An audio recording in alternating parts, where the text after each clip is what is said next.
As I read the Gazette to catch up on the news, some classified adverts I chanced to peruse when I saw a category called steampunk.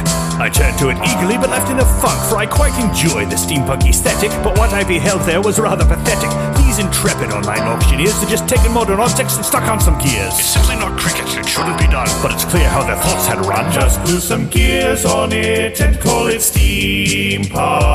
That's the trendy fashion nowadays.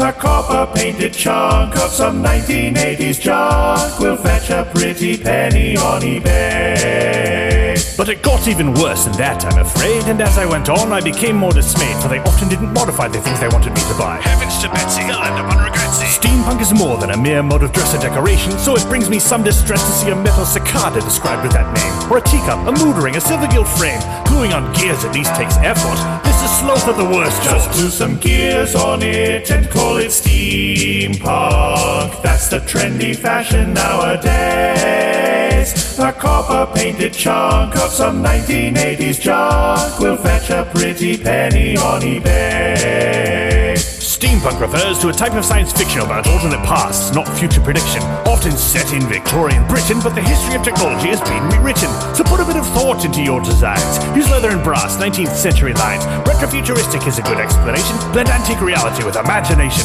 But calling things steampunk to try to sound cool makes you look like a bloody fool. Just glue some gears on it and call it steampunk. That's the trendy fashion nowadays.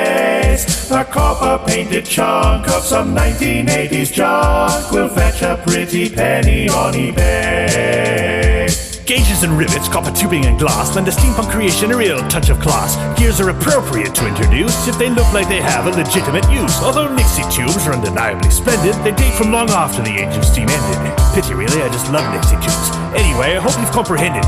So use the word steampunk correctly, old chap, and don't use it to refer to crap. Just glue some gears on it and call it steampunk.